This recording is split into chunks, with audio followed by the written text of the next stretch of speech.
right, hello everyone, and thank you for tuning in for another Hope at the End of the Tunnel podcast, where we are bringing you real stories with real moms to give you inspiration that there is that hope at the end of the tunnel. I am your one of your co-hosts, Juanita Woodson, and of course, I'm joined by my lovely co-host Joy Phalo.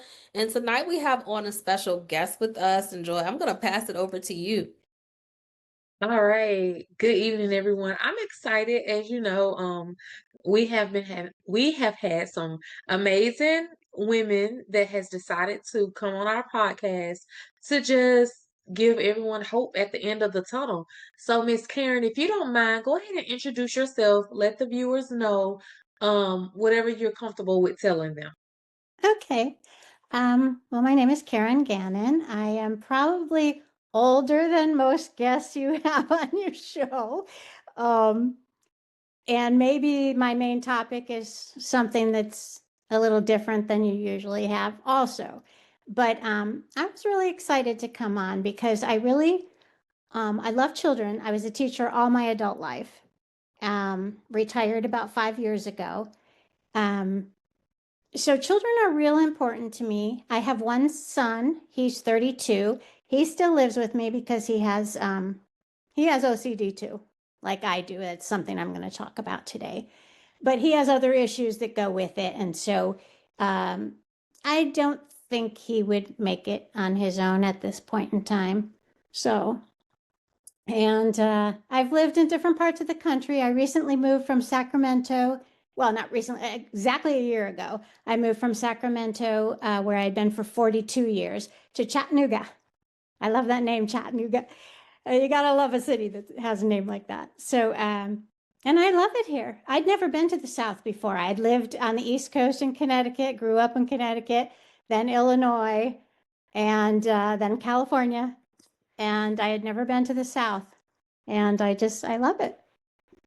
Yes, absolutely. So what I will say is that you sound like you have a lot of wisdom to share with us. You've traveled near and far, so definitely excited to get into this dialogue with you. So kind of just to break things up, right, before we talk about some deep things, if you can just share with us, if you could describe motherhood in one word today, what would it be? Well, when I was thinking about that question this afternoon, of course, the first thing that hits you is stressful. I mean, I think all the time, I think, how do mothers nowadays do it? I had a very stressful life, but for different individual reasons. But nowadays, just what's going on in the world and when COVID hit and all that, I just think, how do mothers do it? Because it's a stressful job just in the best of times. But that wasn't the word I decided on. I decided on, even though there's universal truths about motherhood, a lot of them, I think it's also very individual. And so individual would be my word because how you perceive your experience of motherhood a lot depends upon many issues. Do you have a spouse? Do you have a spouse that supports you and helps you? Do you have enough finances to keep that stress away? How about health? There's all these things that individual people have that make a huge difference in how they're experiencing motherhood. That's how I feel. So individual was my word. I agree with everything that you said, like 100% totally agree. And definitely in this day and age, I commend anyone that's bringing a baby into this Oh world. my gosh. Yes. Oh, well, Miss you Karen, both have teenagers. oh That, yeah. that's beyond me now too. I want to say, I feel like we're blessed, right? Because Right? I was probably my 11th grade, my 11th, 12th grade year. I probably like was giving my parents a little bit of a run for their money. Uh-huh. My son, I'm just like, man, your high school experience is so different than mine. I don't think that I've gotten a call from the school. You Yeah. know, And yeah. personality comes in Mhm. too, because you can have, well, and you have more than one. I only have one. And his personality was so opposite of mine. I'm an introvert, I'm quiet, I need that space. He was like, how do you describe him in one word? I mean, he was so, well, kind of an angry even as a baby, and loud, and just not smiley, not anything that, when you're dreaming of having kids, you dream of these, cuddly little ones and everything. And my expectations were, Not did not come to pass. And so I had a lot to deal with that. I love him to death, but it was tough because of just the personality difference too. So, so, Miss Karen, if I had to guess, were you an elementary school teacher? yes. Yes, I can tell the sweet, soft voice. I can tell. I bet you. Yeah, Joy. Yes. My whole family is in education, so it's like you can Okay.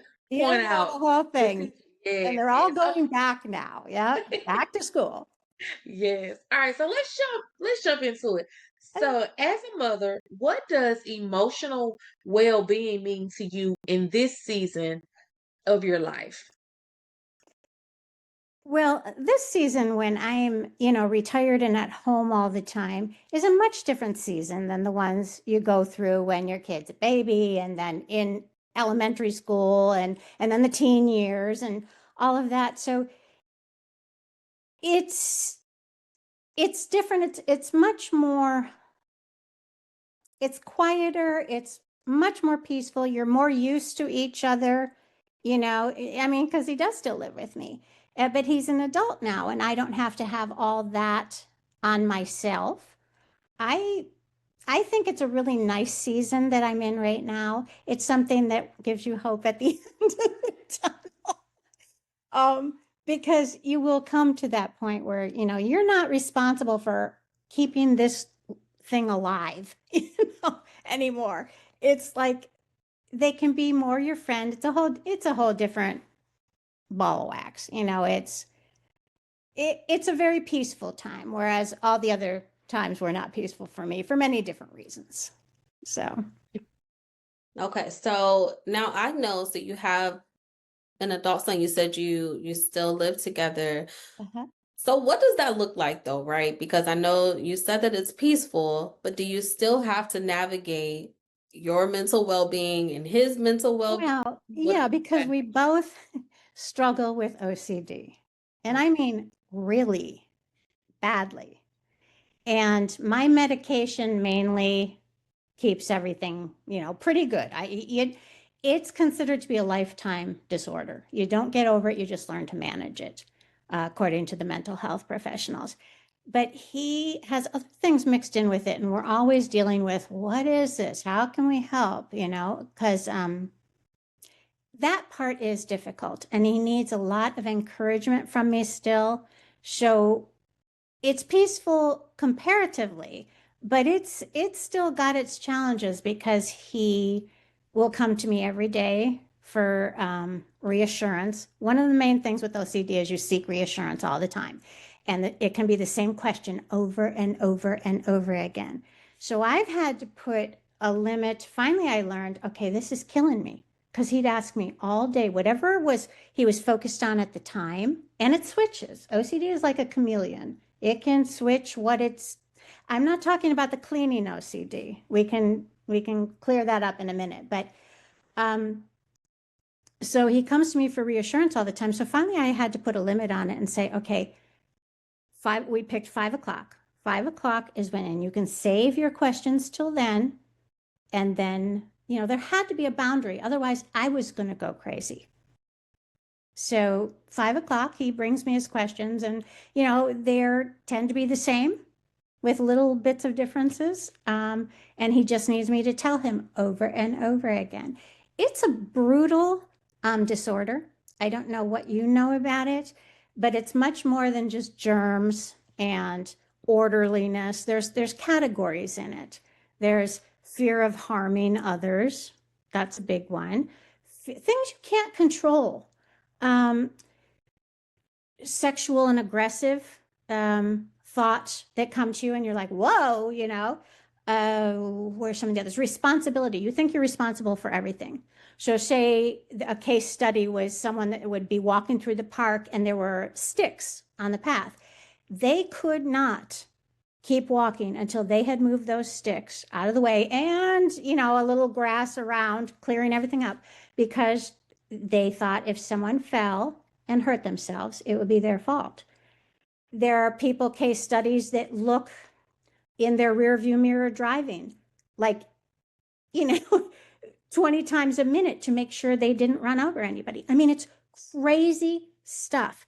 And a real crazy thing about OCD is, most people do.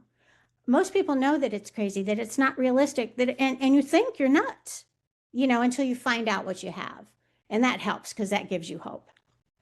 But, it's crazy. I mean, I remember a time that I was worried that I lived in California at the time, and the Bay Area, which was about 2 hours away, had this huge fire, and they thought someone started it and whatever.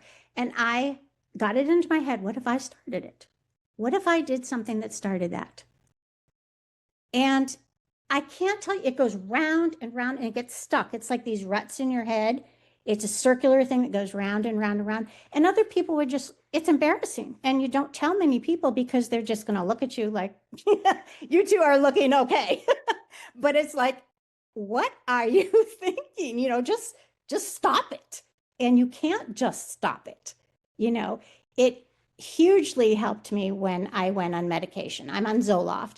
It's the same kind of medicine that you use for depression, but you have it for a stronger dosage for OCD, because OCD is really strong. And it just provides some serotonin that they do so much brain imaging studies now, and they've seen that the brains are different. They're not communicating from one part to another. And they've even isolated some genes that are involved in OCD. So they're doing a lot of work now. But I'm telling you, it's brutal, because I could do my job as a teacher, love the kids, love my job. So I was so busy with my thoughts doing that. But as soon as I got home, they started. And I had a little child at home, and I was a single mom. So it's like there was a lot of pressure. And I don't know how I survived until I was on the medicine. The medicine made it about 85% better. So I would, encourage anyone that's having any issues like that, or any kind of anxiety. It doesn't have to be OCD, but, think about it. I know as a Christian, you think, oh, maybe I just pray more. Maybe, there's a lot of stress being a Christian and having this happen too. Because you do think that the church doesn't talk that much about mental health, but they're getting better. See, I was raised in, like the 60s and 70s, and there was no such thing as, talking about that kind of stuff. So I don't know, I kind of got off on a tangent there, but I wanted people to know that it's not all about germs, not at all, that there's all these categories. Even hoarding is considered a part of OCD. And body dysmorphic, where kids think, or adults, their nose is wrong, their this is wrong, something about their body is wrong. That's connected very much to OCD. It's not considered one of the categories, but it's like they're cousins, kind of. So it's difficult to live through, but God was so faithful through that time. I mean, I wouldn't have made it without him. There wouldn't have been hope, because it's just it's too strong. And that was one of the main things I learned in the beginning is, you know what, God, I can't do this. After fighting it for so long, it's just like, I can't, I give up. And when I give up to him, you're going to have to do this for me. I can't. And I'm glad that you clarified that with the OCD. I didn't realize it was that many different layers to it. So that's good. And also, I was going to ask you as well, how were you able to do that with working? Like I said, teaching is a very hands-on job, and it takes everything you got. And because I cared about my job and the kids, I just, my mind was filled with that. But even on weekends, holidays were worse for me, because there was nothing taking the thoughts away. So when you should be resting, like on a weekend, you can't. Right. So basically, you're saying as long as you kept busy, or even now, if you were to keep busy, then you're pretty much okay. Um, Maybe. you'd still need help. You'd break up after a time of, Right. trying to do that. I'm a very introverted person and I need a lot of quiet space. Even when I was Me in the too. midst of the worst of my OCD, I still needed that quiet space. So, and one of the other categories has to do with morality and sin. And it's not just for Christians. About 30%, up to 30% of the population, according to mental health field, uh, OCD sufferers suffer from that aspect, morality and everything. And so as a Christian, because that's the most important thing to me is God, it tends to hit you where things are important to you, like family, faith, your house, something like that. It tends to hit you there. And so because that was so important to me, it did hit me there. And I think, did I tell exactly the truth? Did I exaggerate in that? Do I have to call that person and tell them that I exaggerate? I mean, just crazy, crazy stuff, and like wondering if I started the fire and stuff. Um, So with other, not only the medicine, are there any other things that you do to cope with it? With well, because, I tried counseling, but that was, when the worst of this was going on, I was like probably in my 30s and 40s. And there, I tried church counseling and that it didn't work. You have to get an expert in OCD, and they know that now because OCD is very peculiar. It's self-perpetuating because when you give into it, you have an obsession, a thought, an intrusive thought, and you can't get rid of it. And it's a thought that bothers you so much. Like think of the worst fear that you have. You get that thought and it catches you. And normal people can just kind of, okay, what? But OCD, it sticks. And the more you give into it, then you do a compulsion to try to stop it. And then every time you give into it, it strengthens. So it's self perpetuating.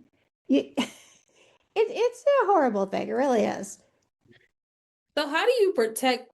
I guess, and I want to make sure I ask this in the right way, right? Because Yeah. as a Christian, so how do you then protect your space, protect your peace of mind? Like, what things do you do? I know you like quiet, so what things do you do Yes. outside of that? Well, I think through the years, God has showed me many, well, verses, obviously, text from the Bible, but more than that, well, one verse that was very important to me that helped me was that verse about when you're tempted, because it is like a temptation to fear and doubt, when you're tempted, he'll provide a way out. So immediately when I'm triggered, there's a lot of triggers to OCD. When I'm triggered and I know, right, okay, I'm triggered, this thought is coming, I ask him for the way out. And he is always faithful with that. And that brought me so much peace in those years that I was in the worst of it.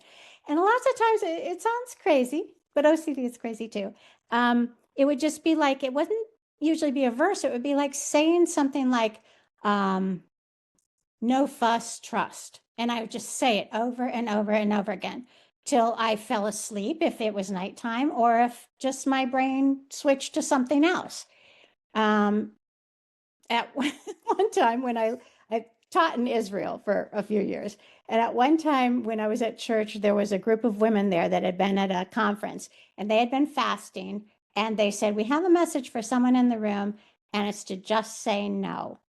And I knew it was for me. I mean, there was no doubt that it was for me. So I went around the house the next, I don't know how long, week going, no, no, no, no, no, no, no. And I know that sounds silly, but then there was this major breakthrough. God was faithful every time. So you learn not to be, you learn to be humble a certain amount when you have OCD because it's so embarrassing. And like me just sharing with you, it's like, they're going to think you're nuts, but it's only God could bring me through. So that was one of the big important verses to me. Another one was be still and know that I am God is my life verse. I've always had that since I became a Christian. I became a Christian when I was 25. And So because I didn't have the counseling so much, because it wasn't a thing in those days, it was only God I had to rely on, and in ways that's good, because I saw his faithfulness, and he had to bring me, I think, to learn to listen to the Holy Spirit's voice and to trust it. And that took a while, because you think, is that really him or is this my voice? And, it took a while for me to learn that. And now I'm much more peaceful, because when I'm sitting in quiet, if I'm triggered by something, I just sit and ask him for the way out, or I cover myself with the armor of God. That was a big breakthrough for me too, when he showed me that about praying on, because that's supernatural armor. And I like the idea of the helmet of salvation, the helmet protecting my brain, my mind. So, yeah, I I mean, want to ask Miss Karen, uh, do you have any tips for maybe any moms who suffer from OCD, right? How to navigate being a parent while still trying to deal with this? right.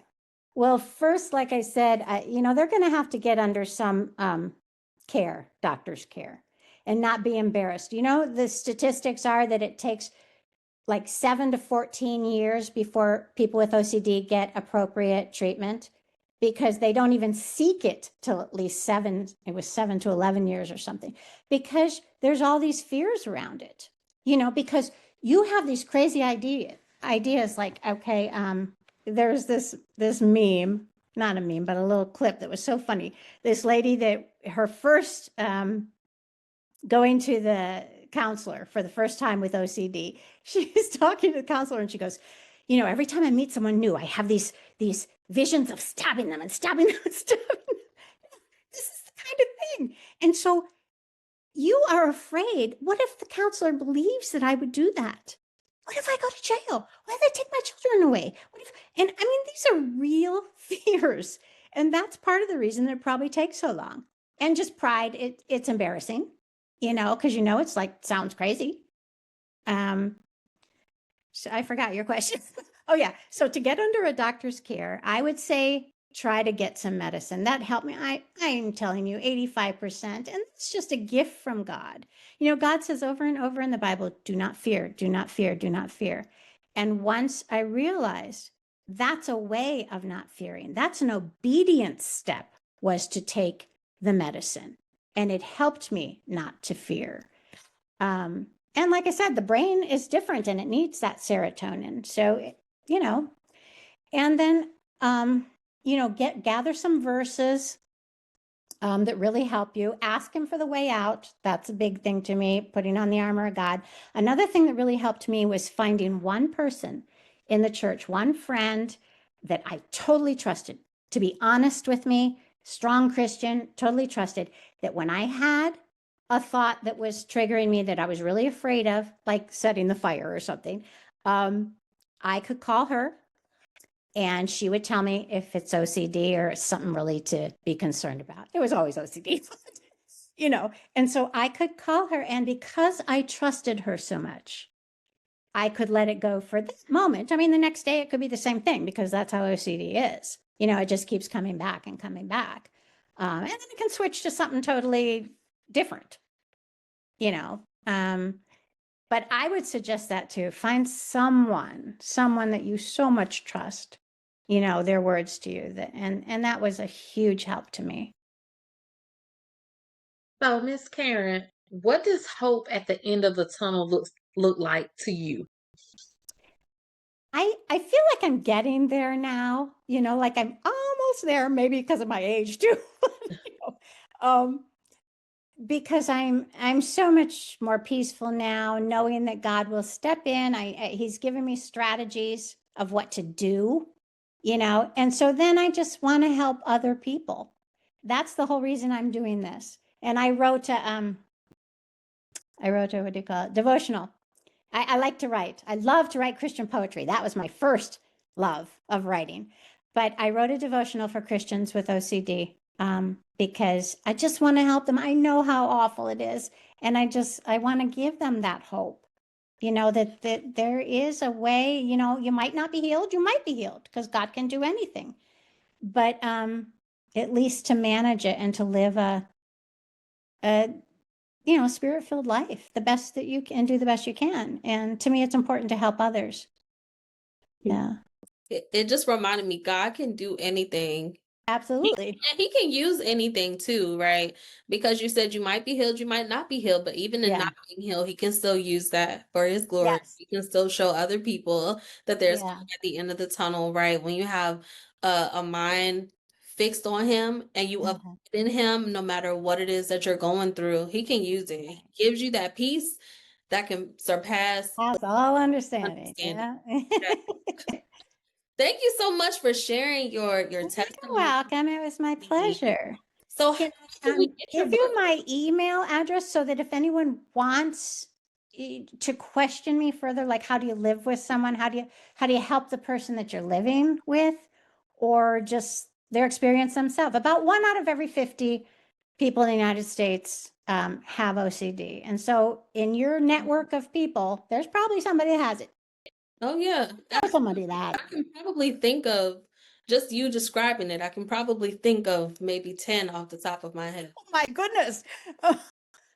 See, Yeah, can you leave my email? Because I am so Yes. happy to send the devotional, this article I wrote that just explains things a lot more than we have time for. So can I give that to you, or do you already have it? Yeah, if you can also, so we want you to share. So how can we connect with you on social media? How can we get your book? And then your email, how can they connect with you personally? Okay, well, I am not big on social media. I do have an email. It's the letter K, Ganon 55 at yahoo.com. And that's about, I mean, I have Facebook, but that's all. And the book is not published yet. I just finished it a couple months ago, and I'm thinking, okay, what do I do with it? What do I do with it? How do I go about trying to publish it? Should I self-publish? Should I do, so, but I can send a copy. I mean, I have it on my computer. It doesn't matter if it's published or not. If somebody wants to read it, Okay. I'm happy to send it. We're gonna work with you to help you get published. How about that? So we'll send you some information on that. Both of us happen to be publishers. So and you're talking because your journey is so different. So I'll make sure when we get off that we send you some information to be able to submit an article for our Moments for Moms magazine. Because I think being able to share different tips for mothers, right? Definitely be a unique piece. And it's huge for me for parents that think they might have it because it's so hereditary. Yeah. That they watch their kids, look for the signs, and get them help as soon as they see those signs, because the mental health field says, if you catch them early, it's going to help them so much. So watch your kids if you have it, especially. Yeah. Yes, well, that's definitely something we're going to take away tonight. So community, make sure you have that scripture and then get under professional's care. So once again, Miss Karen, thank you for joining us. This has definitely been a different conversation. I knew it would be. I didn't know if it would be appropriate, but an insightful conversation. I think that you gave us insight on something that we've never talked about. So absolutely, I think this has been great. Is there anything else you have to say, Joy?